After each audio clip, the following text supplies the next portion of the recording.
The most successful story is the evolution of the man with the language. Yeah, one is a language, another is skill, and the self consciousness.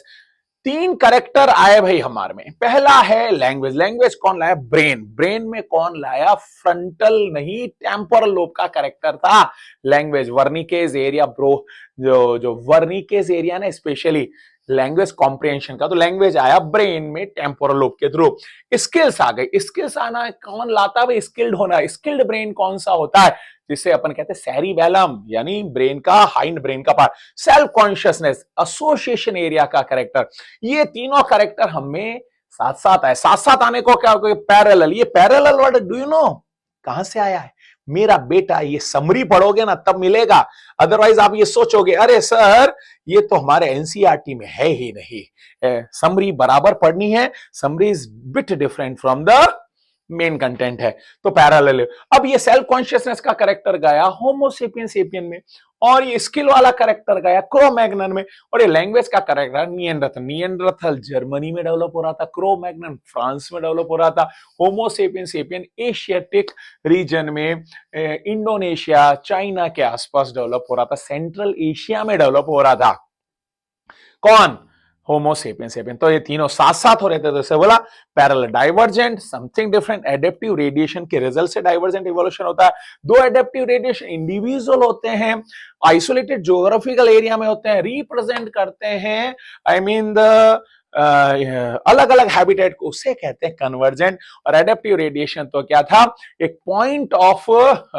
Point से start होता है evolution और literally radiate हो जाता है, उसे कहते हैं एडेप्टिव रेडिएशन, जो मैकेनिज्म का पार्ट है। ये मैकेनिज्म होता है, मैकेनिज्म, और इट इज ए प्रोसेस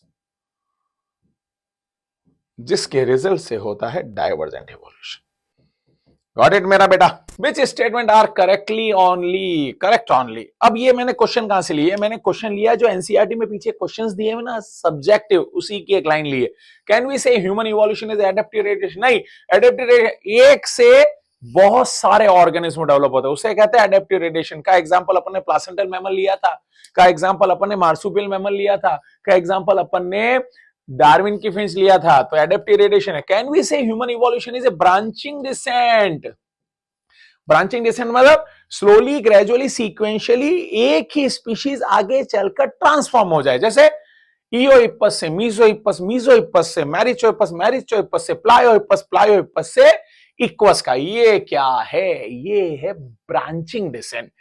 इसी तरह से हमने क्या बोला? ड्रायो के बाद में, रामा के बाद में, शिवा के बाद में, ईस्ट अफ्रीकन प्राइमेट के बाद में ऑस्ट्रेलोपिथिकस, देन होमो हैबिलस। ये क्या हो रहे हैं? ट्रांसफॉर्म होते हैं, एक से दूसरे में होते जा रहे हैं। और फाइनली होमो हैबिलस के बाद में, इरेक्टस के बाद में आगे homo. Who is this? Homo erectus के बाद में homo sapien. Who is this? It is the branching descent का बेस्ट एग्जांपल है। Can we say human evolution is neither this and that? No no no, ये दोनों तो main mechanism है।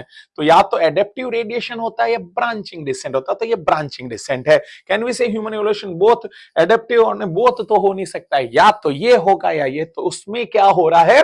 Branching descent है। तो ब्रांचिंग डिसेंट, ह्यूमन इवोल्यूशन और placental mammal, marsupial mammal, Darwin का फिंच है, इसे एडेप्टिव रेडिएशन है। तो ये अपन ने यहां पर 28 क्वेश्चन इवोल्यूशन के डिस्कस किए हैं। और माय डियर स्टूडेंट, अगर आप ये 20 क्वेश्चन कर लेते हैं तो आपका इवोल्यूशन के सारे पार्ट कवर होंगे।